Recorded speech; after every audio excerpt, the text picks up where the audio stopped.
Because technology changes, people don't change. The people that want to control your lives and tell you what to do and when to do it, they always exist through time. And it takes an uprising. When people have enough of being told how to live and what to do, people rise up, and that's what we're doing now. This is a revolution. Absolutely. This is a revolution of minds. It's not a revolution of guns and swords and all that. This is a revolution of minds. And we're outthinking the politicians. They think we're stupid. They're underestimating our abilities. And we're working together. We're growing this grassroots effort. And we're rising up, and we're putting people in place to take over what the system is, to get rid of the lobbyists. I joined a group called Bring the Politicians Home because we, the people, are the government. Bring the Politicians Home philosophy is work from your home state, work from your home district. So the people have access to you. Your city council members, your boards of supervisors, your state legislators. The citizens have access to you. And the lobbyists have less access to you because if the lobbyists can't put 50 congressmen in a luncheon together and they have to travel to 435 different districts to get support for their little pet project, there will be fewer pet projects. I think that's a great group, and I support that. They want to use technology to do committee hearings and subcommittee hearings and all the different things that happen. The internet's a great thing. We have teleconferencing, we have video conferencing. There's no reason to not do those things.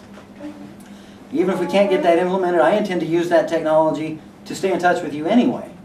I want to have, I'm a fire alarm and security contractor by training. That's what I do. We have internet-based cameras. I can put them in my office, have a tote board up there saying, these are the bills I'm working on. And as you guys call in, the staff can mark it down. This many people approve of this bill, this many people don't approve of this bill, this many people need to know more about this bill, so they want to have a town hall. I come home and have a town hall, explain what it's about, how it's constitutional, if it's not constitutional, why I'm opposing it because it's not constitutional, and what the options would be to make it either constitutional or put it in the power of the states where it belongs. That's my only litmus test. Does the U.S. Constitution allow the federal government that authority? If it does, then I will fight for it. It doesn't matter which side of the aisle it's on. If the Constitution does not allow that authority, then I'm throwing it back to whoever put it in, whatever congressman presented it, send it back to their state. You think that's important for your state? Put it in your state can pay for it.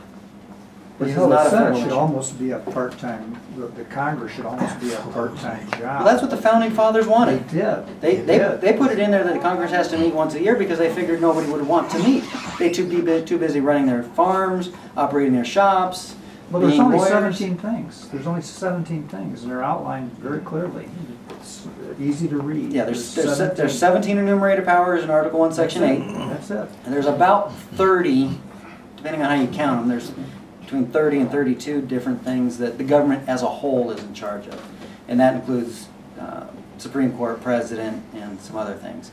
But Article 1, Section 8, there's 17. And it's very clearly defined. So you could do that in a part-time basis. And if we had a government that was working for the people, instead of for their next re-election and their special interest groups, we would be able to do it on a part-time basis. Because I don't believe that our Constitution allows us to do these police actions.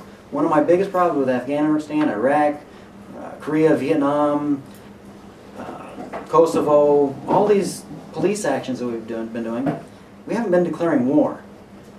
The Constitution gives the government, the Congress, the authority to declare war. It doesn't say we can send our military people over there to police somebody else's country for the best interests of some company or natural resource or anything else. That's not what the Constitution requires. If somebody attacks us or somebody is threatening one of our allies and attacking one of our allies, then we declare war and we go out and we let the military do what it does. It kills people and breaks things. And if we're not prepared to do that, then we stay out of it and we use our trade policies. Because Afghanistan's a perfect example.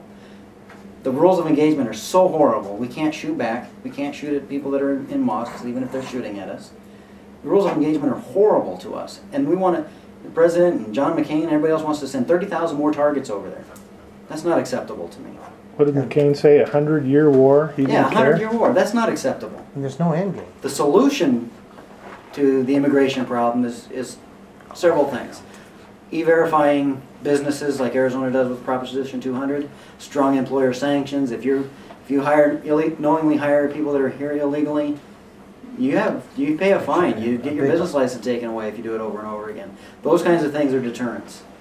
And we have to e-verify, like I said, Title 8, Chapter 14 is about who's eligible for welfare programs. We need to e-verify WIC, Access, unemployment, Social Security, all these social welfare programs that are intended for Americans in need. We should make sure that they're Americans that are on them. Absolutely. So if the person that's coming here illegally can't get a job, they can't get welfare and food stamps and access and all the other things, there's less incentive for them to come here. So fewer will come. The fewer that come, the easier the job is for Border Patrol and ICE. The bottom line is, I still believe that immigration will always be important to this country. Jim, how about the drug war? Because that's a big problem with people coming across the border also. And as long as we have demand in the United States, I don't see that as ever stopping. Right. My philosophy on that is the federal drug war is a failure. We spend way too much money on it and it doesn't work. Drugs have gotten worse. I want to get back to where we take care of our neighborhoods. Let the churches and everybody else and let us take care of our neighbors. That's how we get people off drugs. There's a teen challenge. Yep. Very successful group of people. They have like an 85% success rate, better than anybody else, because they get them together and they help each other, and that's what Americans do. We don't rely on the government to do it for us. The government fighting a war with drug lords doesn't stop the demand. Us caring about our neighbors stops the demand, and that's the only way we get it under control. Federal prohibition didn't work with alcohol in years before either. Nope. So It doesn't. So you would decriminalize drugs? I would not decriminalize a drug. I think they are a detriment to society. But it's also not a federal issue. Yeah, because marijuana is almost decriminalized in California now. But there's nothing in the Constitution that says the federal government has any control over that. Right. So Well, except the Commerce Clause. That's I would get rid of the us. federal war on drugs, and I would let states make their own laws against I drug think you have to usage look at and importation of drugs. I would let the states do that because the 10th Amendment says anything that's not enumerated in the Constitution belongs to the states. I want to ask you a question about the fundamentals of success. Like, what, in your view, will be the skills that would help you be successful? In Washington, D.C., Yeah. the ability to say no. The ability to say, I object. Right now, the Senate has, there's two things, a little more realistic answer to what your question is. There's two things that the Senate has control over. Appropriations, spending bills start in the House, but they still have to pass through the Senate. They still have to be approved by the Senate. And confirmations. Those only happen in the Senate. So department heads, cabinet secretaries, they all get confirmed by the Senate. So I will use appropriations and confirmation hearings to say, okay, Mr. Director of the BATFE, why do we have a BATFE? What does BATFE stand for? Anyway, no, I know what it stands for. Alcohol, tobacco, firearms, and explosives. But why do we have one? There's nothing in the Constitution that says the government can control firearms. We have the right to keep and bear arms.